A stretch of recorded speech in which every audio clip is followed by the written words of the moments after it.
नमस्कार मित्रांनो, लग्नानंतर होईलच प्रेम या मालिकेच्या आजच्या भागामध्ये वसू आत्या काव्याला भडकवून देण्याचा प्रयत्न करत असतात आणि काव्याला म्हणत असतात की हे बघ काव्या, तू कोणाचं काहीच ऐकू नको.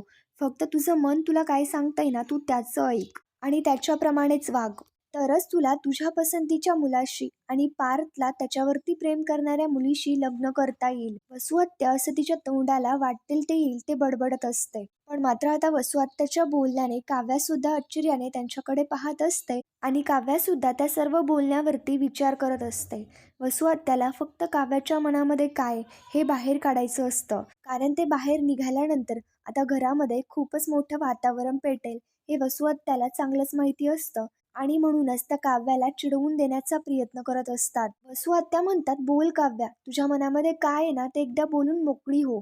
काव्या लगेच बोलून जाते की हो, व्हायचंय मला मोकळं. आता नंदिनी व सगळेच आश्चर्याने काव्याकडे पाहू काव्याच्या तोंडून हे बोलणं ऐकल्यानंतर सर्वांनाच मोठा धक्का बसतो. नंदिनी इकडे काव्याला म्हणते, काव्या ग, काय चाललंय, काय बोलतीयस तू? हे जरा भानावरती ये आणि विचार करून बोल. माझी शपथ घेऊन सांग, तू हे मुद्दाम नाही करत आहेस ना? हे मंगळसूत्र नक्की चुकूनच हरवलंय ना? तर काव्याने खरंच मंगळसूत्र लपवलेच नसतं, त्याच्यामुळे कर नाही, त्याला डर कशाला? काव्या लगेच नंदिनीची शपथ घेत म्हणते की ताई, मी तुझी शपथ घेते, मी नाही लपवलंय ते मंगळसूत्र. खरंच ते मंगळसूत्र चुकून हरवलंय. वसू आत्या म्हणू लागतात की नाही, ही सरळ सरळ खोटं बोलते. आता नंदिनी काय शांत राहणाऱ्यातली नाहीये. नंदिनी आता लगेच बोलू लागते की आता तुम्ही शांत व्हा. आता ती म्हणतीये ना की नसेल सापडत तर मग नसेल सापडत. नंदिनी गुरुजीला म्हणते की गुरुजी, मला माफ करा आणि मला माहिती आहे की पूजेचा मुहूर्त टळतोय, पण जर तुमची परवानगी असेल तर मी प्लीज एकदा मंगळसूत्र शोधून येऊ का? तर मग आता गुरुजी सुद्धा याच्यावरती काहीही बोलत नाही. नंदिनी आता म्हणते, फक्त एकदा शेवटचं जाऊन बघते, यावेळी जर नाही मिळालं तर तुम्ही जे सांगाल ते आम्ही करू. आता त्याच्यानंतर गुरुजी नंदिनीला मंगळसूत्र शोधायला जाण्याची परमिशन देतात आणि नंदिनी लगेच आता मंगळसूत्र शोधायला तिकडनं निघून जाते. इकडे पिहूच्या मनामध्ये तर वेगळीच हुरहुर लागलेली असते, कारण रम्या जेव्हा कुंडीमध्ये ते मंगळसूत्र लपवून ठेवत होती तेव्हा पिहूने ते पाहिलेलं होतं आणि जेव्हा रम्या मंगळसूत्र लपवते तेव्हा पिहूला प्रश्न पडतो की हे मंगळसूत्र नेमकं कोणाचं असेल. आणि आता हा सगळा जो काही प्रकार घडलाय त्याच्यानंतर तिला चांगलंच समजलेलं असतं की हे मंगळसूत्र म्हणजे काव्याचंच आहे. त्याच्यानंतर पिहू आता लगेच नंदिनीकडे निघून जाते. इकडे पार्थची आई बाबांकडे येते आणि त्यांना म्हणते की तुम्ही एकदा गुरुजींशी बोलता का? खरंच पार्थला जाऊ दे आणि नवीन मंगळसूत्र आणू दे ना. त्याच्यानंतर वसू आत्या ऐकतात आणि लगेच म्हणतात की करा, मंगळसूत्र करा, 4 पदरी करा, सोन्याचं करा, कसंही करा, पण मात्र जिच्यासाठी करताय तिला एकदा विचारा ना की तुला ते हवंय का? कारण तिलाच हे सगळं सिद्ध करायचंय ना. आणि काव्याने ही मुद्दामून वगैरे केलेलं नाहीये. मला या गोष्टीची खूप आशा आहे की नंदिनी ते मंगळसूत्र शोधून आणेल आणि पार्थ पुन्हा काव्याच्या गळ्यात घालेल. वसू आत्या काव्याला म्हणतात, आणि हे मुली, लक्षात येते का तुझ्या, तुझे मंगळसूत्र लपवलंयस ना, ते पुन्हा तुझ्याच गळ्यात पडणार आहे. त्याच्यामुळे तुला जर का हे लग्न मान्य नसेल ना तर आत्ताच सांगून मोकळी हो. अगं, त्या बिचाऱ्या नंदिनीचे कष्ट तरी वाचतील ग. मग त्याच्यानंतर काव्य आता लगेच चिडते आणि बोलू लागते की माझ्या एकटीच्या बोलण्याने काय होणार आहे. रम्या आता लगेच इथे फोडणी देत बोलू लागते की अगं, तुझ्या एकटीच्या बोलण्याने नाही ग काव्या, तू सुद्धा या घरची मेंबर आहेस. मला जे वाटतं तसं मी मोकळेपणाने बोलू शकते, तसं तू सुद्धा बोलू शकतेस ना. आणि याच गोष्टीला घर म्हणतात. रम्या अशी बोलत असते की जशी ती खूपच साळसूद आहे आणि तिला खूपच अक्कल आहे. पण मात्र मित्रांनो, या रम्याचे पाय नेमकं किती खोलवर पाण्यात आहेत ना, हे आपल्याला चांगलंच माहिती आहे. आता त्याच्यानंतर रम्या नाटकं करत बोलू लागते की आपल्या घरी वास्तुशांतीची पूजा आहे. आतूनच जर आपण शांत नसू तर बाहेरच्या शांतीचा काहीच उपयोग नाही होत. त्याच्यामुळे तुला या लग्नाबद्दल जे काही वाटतंय ना ते अगदी मोकळेपणाने बोल. मग बघ, तुला बरं वाटेल आणि शांत सुद्धा वाटेल. आणि शेवटी आई म्हणतीये तसे बोलण्यानेच प्रॉब्लेम सुटतात. त्याच्यानंतर काव्य आता बोलू लागते की मला काय बोलायचंय ना या घरामध्ये सगळ्यांनाच माहितीये, मग कशाला परत नव्याने ऐकायला बसल्यासारखं वागताय? नेमकं काय घडलंय ही गोष्ट घरातल्या सगळ्यांना माहिती असून सुद्धा सगळे खोटं का वागतायत? त्याच्यानंतर काव्य शांतपणे गुरुजींकडे येते आणि गुरुजींना म्हणते की गुरुजी, मला माफ करा, मी लहान तोंडी मोठा घास घेतेय, पण तुम्ही भविष्य सांगता ना. मला एक गोष्ट सांगाल, कुठल्या तरी भलत्याच व्यक्तीने माझ्या आयुष्यात येऊन माझं नशीब बदलून टाकलं तर काय होईल? आणि सांगा मला काय करायचं मी? मग ते एक्सेप्ट करायचं? जर माझं बदललेलं नातं, माझं बदललेलं नशीब हे मला मान्यच नसेल तर? त्याच्यानंतर सगळेच आता आश्चर्याने फक्त काव्याचं बोलणं ऐकत असतात आणि सर्वांनाच काव्याच्या बोलण्याने मोठा धक्काच बसत असतो. आता काव्या म्हणू लागते, काय करायचं मी तर? ते सगळं लादून घ्यायचं आणि खुश राहायचं का?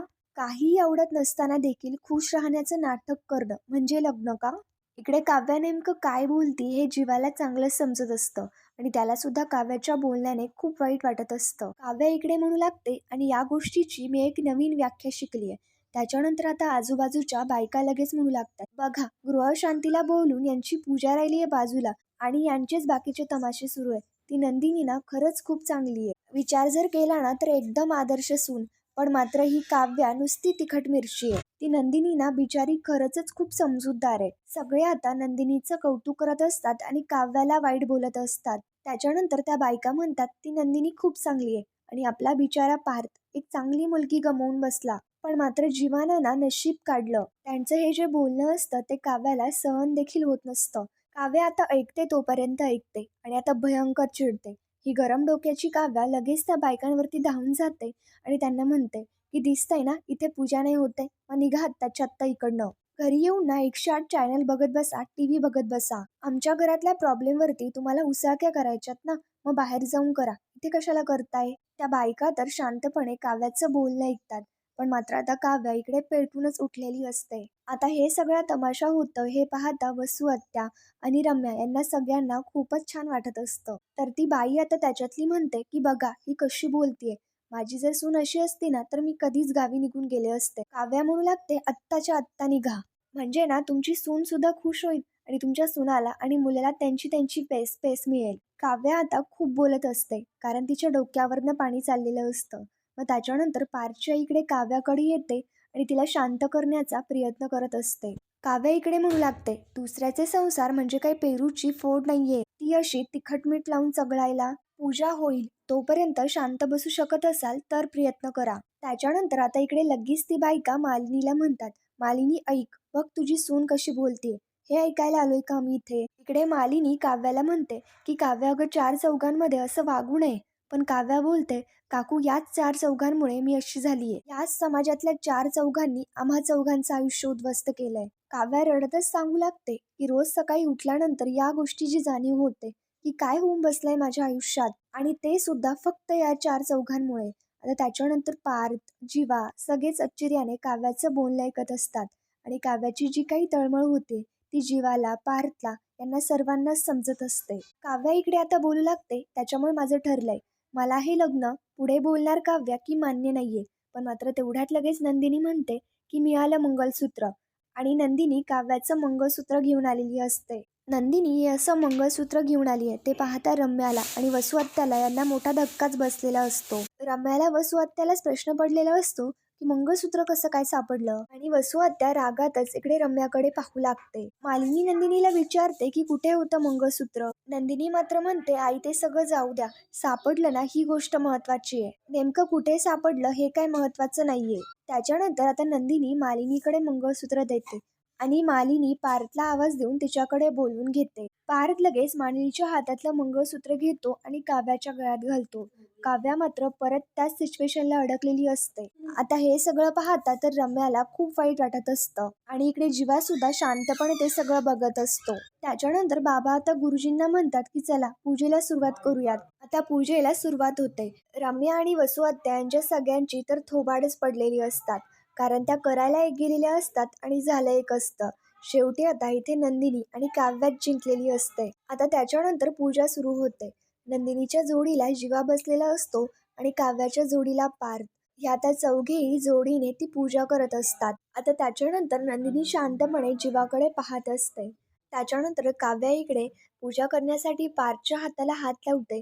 जीवा ते सगळं पाहतो आणि त्याला खूप वाईट वाटत असतं. पण मात्र असं म्हणतात ना, की नियतीच्या खेळापुढे कोणाचे काहीच चालत नाही. अगदी तेच खरं. ते चौघी ग्रहशांतीची पूजा करत असतात.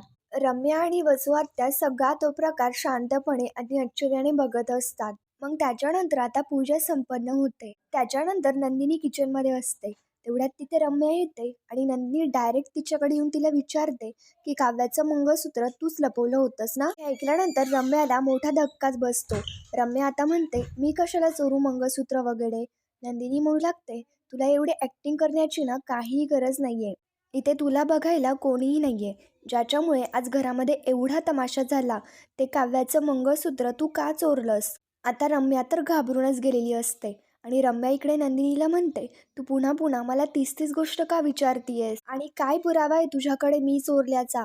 मग आता नंदिनी म्हणते की पुरावा आहे ना, माझ्याकडे पिहू आहे. म्हणजेच की जेव्हा नंदिनीचं मंगळसूत्र काव्या रूममध्ये शोधायला आलेली असते, तेव्हाच लगेच पिहू आता नंदिनीकडे येते आणि म्हणते की मला माहिती आहे मंगळसूत्र. नंदिनी विचारते की कुठे आहे मंगळसूत्र?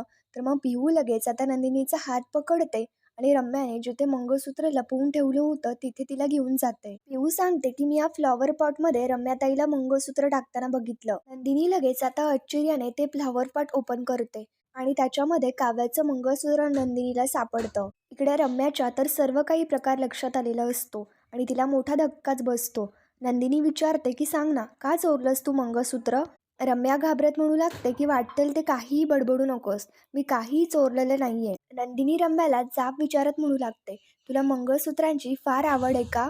तुला आठवतंय का, पारच्या नावाचं भातुकलीतलं मंगळसूत्र घेऊन तू आनंद निवासला आली होती माझं आणि पार्थचं लग्न मोडायला. आणि आज त्याच पार्थने काव्याच्या गळ्यात घातलेलं मंगळसूत्र तुला चोरायचंय. आणि काय योगायोग आहे ना, पार्थने लिहिलेले लव्ह लेटर खोटं आहे हे सांगणारी सुद्धा पियूच होती आणि काव्याचं मंगळसूत्र सुद्धा तूच चोरलंय हे सांगणारी सुद्धा पियूच आहे. आता हे ऐकल्यानंतर तर रम्या भयंकर चिडते आणि रागातच नंदिनीकडे पाहत असते. रम्या आता म्हणू लागते, त्या पिहूवरती काय विश्वास ठेवतीयस, तिला काय कळतंय? पण मात्र नंदिनी म्हणते की काय चूक आहे काय बरोबर आहे एवढं तरी तिला नक्की कळतं. तिने हे सगळं जे काही सांगितलंय ना ते सगळं खरं होतं. बघ ना, तिने जे काही सांगायचंय ते मला चार चौघात नाही तर एकट्यात येऊन सांगितलं. आणि एवढी गोष्ट तर कळते पिहूला. आणि एक गोष्ट तर मला चांगलीच समजली आहे, पार्थचं आणि काव्याचं लग्न एक्सेप्ट केलंयस याचा तू फक्त दिखावा करतीयस. तू कितीतरी दाखवत असली ना तरी सुद्धा मनातून तुला अजूनही पारशीच लग्न करायचंय. पण मात्र मी असं काहीही होऊ देणार नाहीये. रम्या फक्त शांतपणे नंदिनीचं बोलणं ऐकत असते. नंदिनी आता स्पष्टपणे सांगते की देवा ब्राह्मणाच्या साक्षीने काव्य आणि पार्थ यांच्या दोघांचंही लग्न झालंय आणि नशिबाने जी गाठ बांधली ना ती मी तुला सोडवू नाही देणार.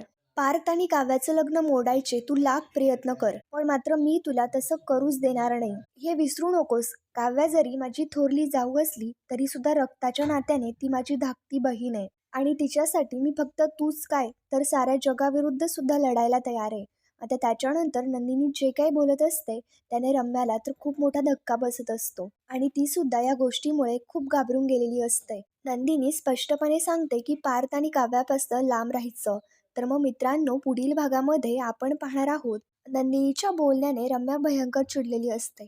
लगेच ती वसुआत्याकडे येते आणि तिला सांगते, आज तिच्या डोळ्यामध्ये मला नंदिनी मोहिती नाही तर नंदिनी देशमुख दिसली. मग आता वसुआत्या देखील चिडत म्हणतात, ती मोहित्यांची मांजर देशमुखांची वाघीण होण्याच्या आधी तिच्या गळ्यामध्ये पट्टा घालायलाच हवा. इकडे दुसरीकडे पार्थ आणि जीवा यांच्या दोघांमध्येही प्रॉब्लेम सुरू असतात. तर ते तिघे बोलत असतात की प्रत्येक वर्ष आपण एकत्र मिळून गुढी उभारायचो, याही वर्षी आपण एकत्र मिळून गुढी उभारूयात ना. त्याच्यानंतर आता सकाळी गुढीपाडव्याच्या दिवशी वसू आत्या आता नेहमीप्रमाणेच बोलतात.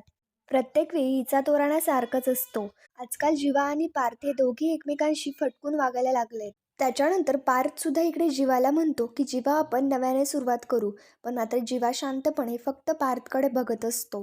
तर मग मित्रांनो, पुढील भागांच्या डेली अपडेटसाठी आमच्या चॅनलला लगेच सबस्क्राईब करा. Thank you for watching.